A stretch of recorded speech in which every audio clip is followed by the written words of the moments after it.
Bon matin à vous tous. J'espère que ça va bien. Ce matin, on jase de chalet locatif avec Patrick Poulain. Mais juste avant, pour laisser le temps aux gens de rentrer, cet après-midi, nous avons une soirée mensuelle à Québec. Fait que les gens qui veulent venir faire du réseautage, à 18 heures, c'est du réseautage. À 19 heures, il y a une série de conférences. On est le 14 février aujourd'hui, la Saint-Valentin. Fait qu'on va parler de partenariat. Et ce ne sera pas du partenariat amoureux, inquiétez-vous pas. On va jaser de partenariat d'affaires ce soir.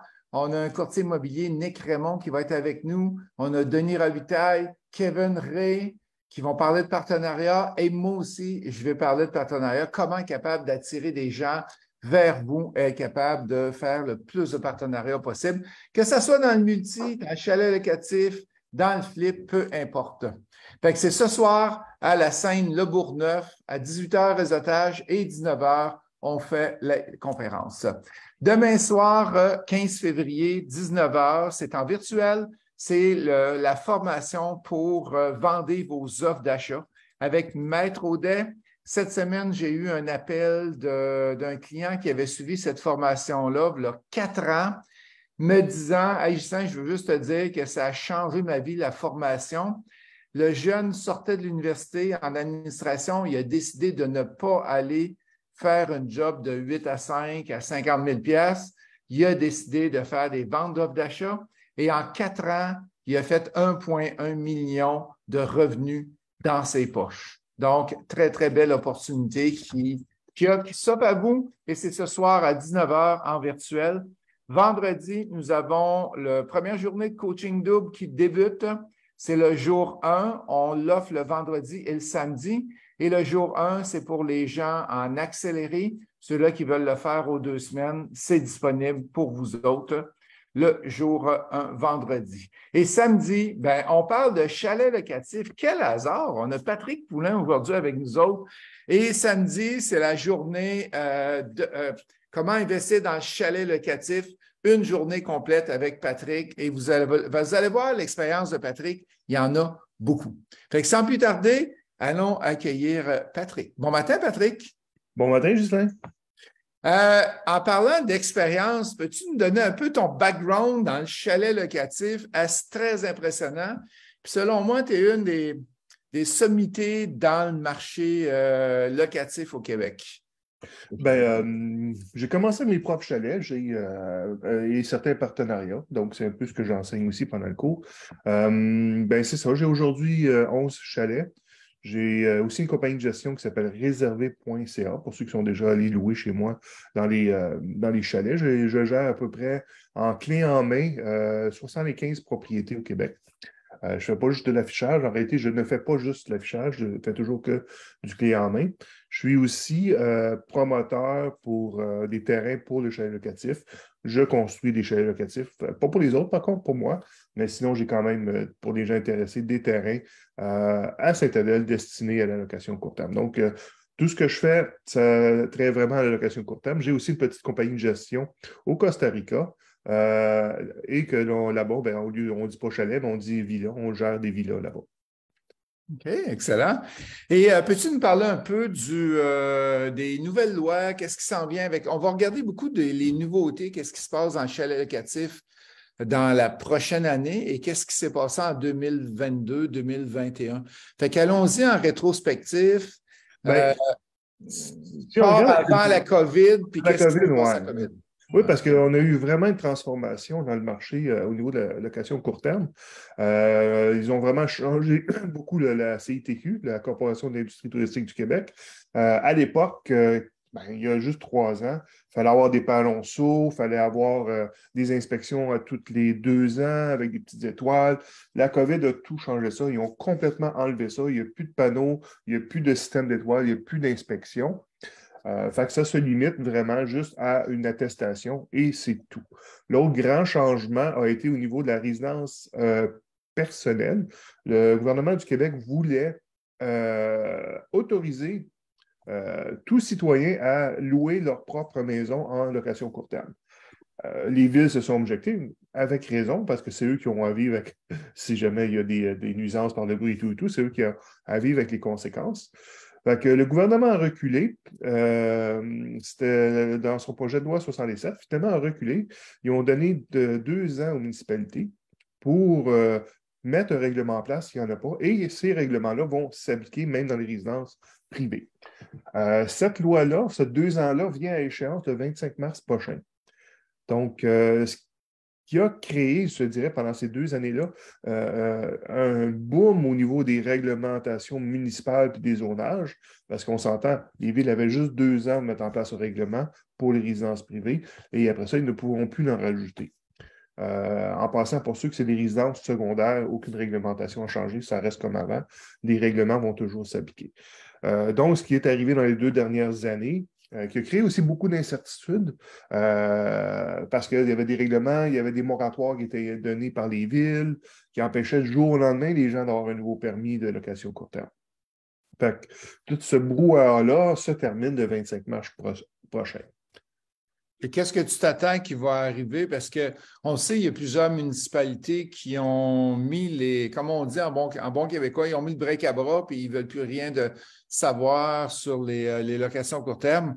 Et c'est de plus en plus difficile à trouver des terrains location court terme, des chalets location court terme. Qu'est-ce que tu vois dans un avenir proche qui va arriver? Bien, malgré tout ça, dans les 2, 3 dernières années, le nombre de résidences touristes est passé de 6 000 à 9 000, quand même. OK. La COVID a favorisé beaucoup ce secteur-là, mais aussi, les gens ont bien vu que c'était une bonne opportunité d'affaires. Et donc, il y en a eu beaucoup plus qui se sont développés. Par contre, ils se sont surtout développés dans les endroits qui n'avaient aucune réglementation, parce que c'était plus facile. Les endroits qui étaient très populaires étaient aussi très réglementés. Il n'y a pas eu une hausse dans ces coins-là. Donc, c'est surtout dans les coins qui n'avaient pas de réglementation. Ces coins-là, maintenant, bon, la plupart vont avoir des nouvelles réglementations de toute façon. Et est-ce que tu penses que les municipalités sont à jour avec cette réglementation-là ou ils sont tous en retard et ils vont se décider d'ici le 25 mars? Ça, il faudrait y aller municipalité par municipalité parce que la plupart se sont empressés pour mettre leur réglementation en place. La plupart. Parce que c'est simple, hein, il n'y avait que cette occasion-là. Là. Après ça, c'est fini. Là. Après ça, c'est fini. Parfait. Puis, est-ce que tu vois, toi, avec tous les étudiants que tu coaches, des zones qui sont plus difficiles à aller chercher de la location court terme, puis des zones qui sont plus faciles? Qu'est-ce que tu vois à grandeur du Québec? Je sais qu'on a la petite rivière Saint-François dans la région de Québec qui est assez incroyable. Là. Tout le monde se garofle là. Non? Ben, Mais c'est un petit peu ça. Tous les endroits qui étaient très en demande étaient déjà très réglementés. Fait que c'était déjà difficile. Puis les endroits en demande, on les connaît, là, comme Québécois, c'est autour de Tremblant, autour de Saint-Sauveur, autour de Rivière-Saint-François, on peut dire même entre le Massif et Sainte-Anne. Ça, c'est des endroits qui étaient déjà très, très, très, très développés pour le tourisme. Ce qui a eu une multiplication, c'est vraiment maintenant l'ensemble du territoire du Québec, où il y avait un petit peu moins de réglementation. Et étant donné que c'était plus facile, bien, il y a beaucoup de gens qui se sont justement établis dans ces coins-là. Mais dans les coins, encore une fois, très touristiques, il n'y a pas eu vraiment. Ben, il y a eu des petits changements, il y a toujours des petits changements. Les municipalités ajustent toujours leur règlement, mais toujours dans un sens, par exemple, toujours pour limiter un petit peu plus la location court terme. excellent, parfait. Puis les municipalités que tu vois qui ont mis les freins, mais qui veulent quand même aller plus loin. J'ai vu des municipalités, par exemple Saint-Claude en Estrie. Ils ont mis le frein, puis il y a puis c'est bizarre comment ils ont fait ça, c'est qu'il y a un chalet qui est permis, le voisin n'est pas permis, puis l'autre chalet il est permis. Au lieu de mettre un zonage, ils ont comme mis si tu le fais là, tu le fais, mais tu ne pourras plus d'en faire. Ben, il y a des municipalités qui ont sorti, encore une fois, il n'y avait pas de guide. Toutes les municipalités avaient le choix de faire ce qu'ils voulaient en réalité. Et beaucoup de municipalités ont décidé de mettre en place des zones tampons. C'est-à-dire, si tu as une résidence touriste, ben, tu ne peux pas en avoir une à moins de 100, 150 mètres, des fois 300 mètres. Fait que ce qui fait en sorte que dès que Ah oui, le oui, premier j'ai arrivé, le entendu ça. premier servi, boum, il n'y a plus personne après ça à l'intérieur de rayons donnés par la ville, tu n'as plus le droit d'en faire. Il y en a qui sont donnés des zones avec des quantités par zone. ça aussi, c'est un petit peu traite parce que si tu es dans le processus de construire ton chalet locatif, puis oups, ton voisin va chercher son permis une semaine avant toi, ben oups, t'es pris. Et ça, j'ai vu arriver ça, entre autres, à Amherst, c'est comme ça. Puis beaucoup de régions sur la rive sud, c'est populaire aussi comme type de réglementation. Puis les villes ajoutent des choses comme nombre de journées par année maximum que tu as le droit de louer court terme. Je ne sais pas comment ils vont vérifier ça, là. Mais bonne chance. Mais c'est ça. Tout pour réglementer. Il y en a qui limitent les espaces de stationnement. Toutes des petites réglementations. Il faut vraiment communiquer avec chacune des municipalités qu'on est intéressé, puis se mettre à jour. Et ça change quand même assez régulièrement. Là. On va parler de prix maintenant. Le versus avant COVID, mettons 2018-2019, tu étais présent dans le marché 2020 et pendant la COVID et pour 2023. Est-ce que les prix oui, les prix ont augmenté, mais qu'est-ce que tu t'attends avec les prix puis qu'est-ce qui s'est passé? Bien, les prix de location ont augmenté à cause de la demande en 2021. 2021, l'année de COVID a été extraordinaire. Il faut aussi peut-être distinguer les genres de deux marchés. Là. Il y a le marché urbain puis le marché de villégiature, là, mettons, en région.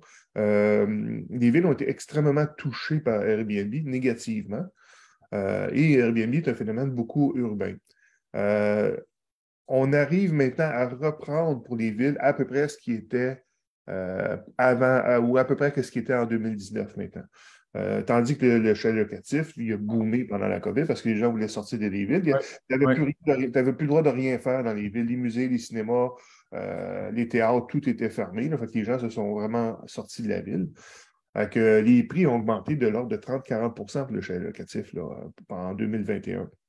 Là, ce qu'on voit aujourd'hui, on voit une restabilisation, mais quand même, il faut faire attention parce qu'on a un problème de perception. Il y en a qui disent ah, ça va moins bien cette année. Oui, il y a un petit ralentissement, mais on arrive quand même à faire mieux pour la plupart que 2019-2020. Donc, on voit quand même une progression des prix. Mais cette année, c'est ça. Si ton année de référence était la COVID, la 2021, tu as l'impression que ça ne va pas tellement bien. Mais c'est pas si pire que ça. Nous, je pense qu'on a une différence entre l'année, disons, la fin de la COVID, là, on peut dire, a continué jusqu'à fin mars 2022 à aujourd'hui. On a un écart d'à peu près 20 là. OK, parfait. Tu es meilleur qu'avant, mais dans le temps de la COVID, c'est encore très bon. Nous autres, de mon côté, qu'est-ce que j'ai? C'est encore excellent, mais j'ai un gros chalet présentement. Et le gros chalet, c'est fou, là, c'est 20 personnes. On a 20 personnes, puis c'est 18 à 20 personnes à chaque fin de semaine. Fait qu'il y a beaucoup de rassemblements de familles qui arrivent et qui vont faire ça ensemble. Mais c'est un phénomène intéressant, ça, que tu pointes. Oui. L'habitude, les petites unités, dont un, deux chambres à coucher, avaient un taux d'occupation plus élevé que les gros chalets, naturellement. Oui, oui. Et ça s'est renversé cette année. C'est comme si les gens continuent de faire des réunions en groupe, mais ont réduit leurs petites dépenses personnelles privées. Oui. Exact. Moi, je pense que depuis le 12 juin l'année passée, j'ai eu une fin de semaine qui n'était pas louée. Au début décembre. Fait que ça a été super, super bon pour nous autres. Du gros chalet, là, du gros chalet 5 chambres. Fait que là, on a parlé de région, on a parlé de loi, on a parlé de prix. On va parler de grosseur, on vient d'en parler un petit peu de grosseur de chalet. Si quelqu'un avait à construire un chalet, qu'est-ce que tu conseilles présentement? D'aller vers un mini chalet, d'aller vers un 2 chambres, un 3 chambres, un 5, un 6, un 7 chambres? Qu'est-ce que tu vois à l'horizon? Bien, ce sont des produits différents, ce sont des clientèles différentes. C'est beaucoup plus facile de gérer un ou deux chambres à coucher. Hein. Tu n'auras pas à filtrer les mauvais guests pour des parties ou des choses comme ça. Avec un ou deux chambres à coucher, c'est beaucoup plus facile de gestion. Par contre, si tu cherches la rentabilité, 3, 4 chambres, je te dirais, c'est un peu sweet spot. Plus il y a de chambres, naturellement, plus tu vas avoir des gros groupes, mais il faut regarder aussi le bottom line. C'est qu'à un moment donné, l'effet est dégressif. Hein?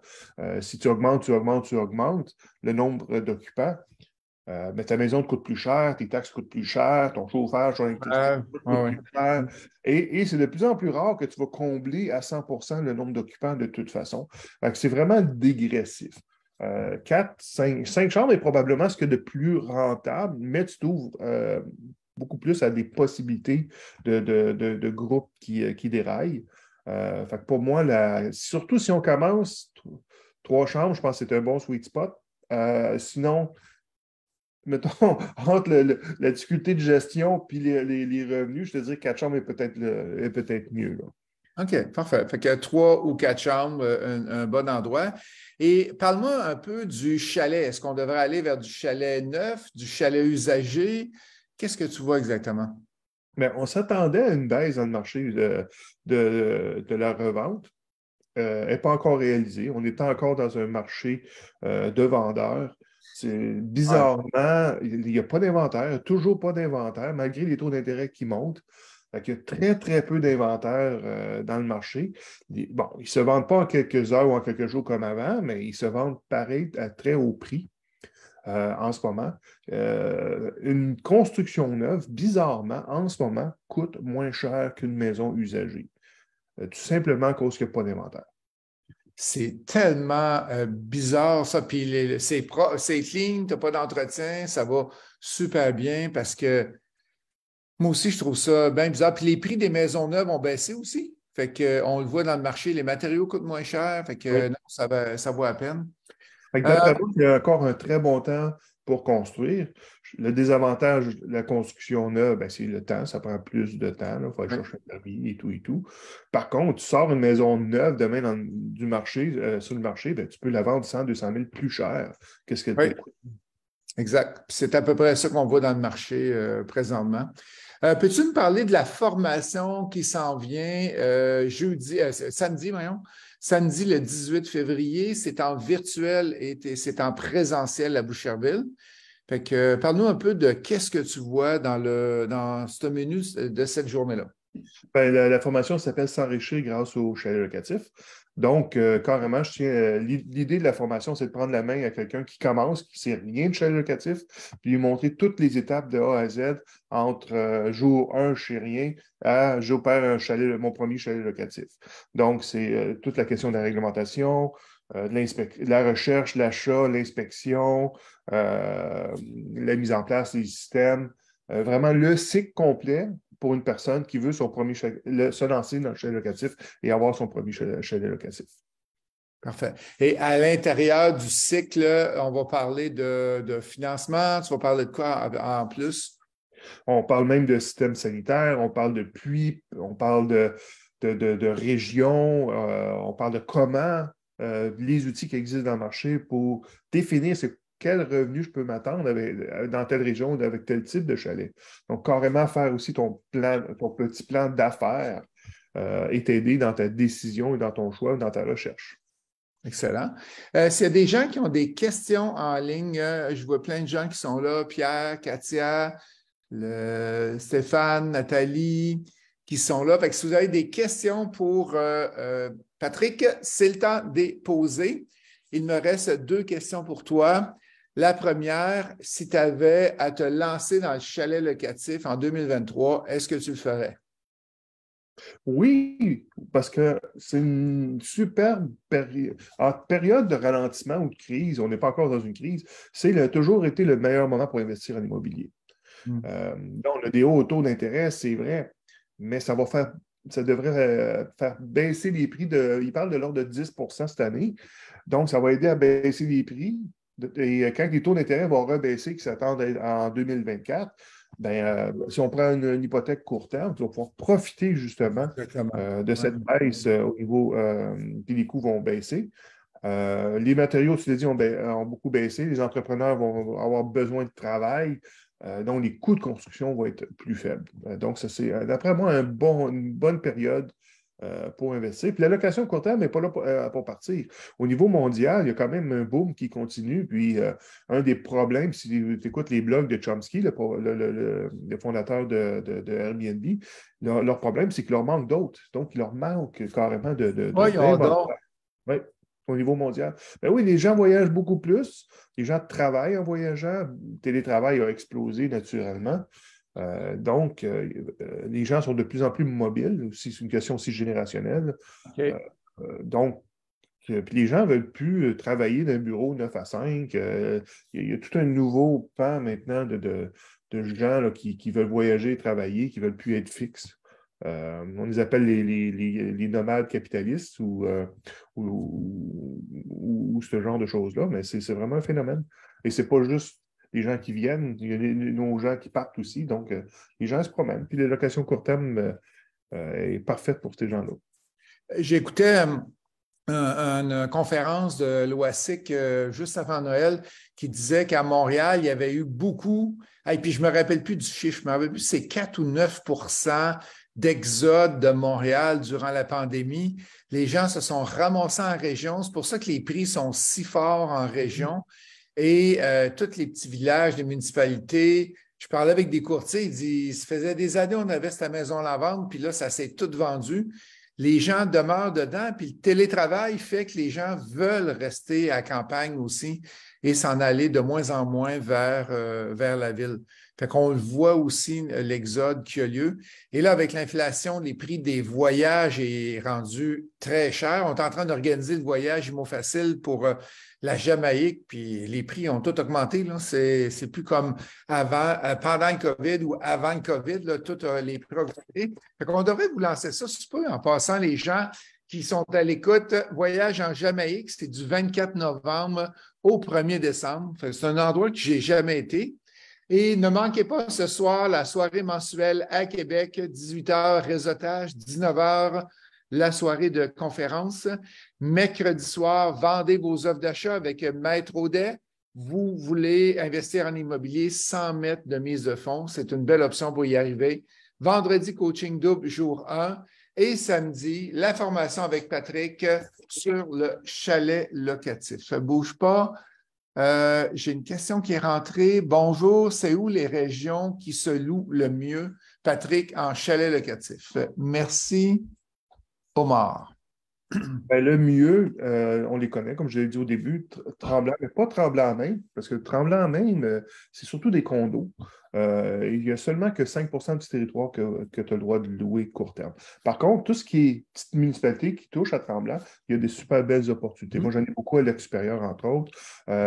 Saint-Faustin du Lac-Carré qui est rendu Mont-Blanc est très intéressant aussi.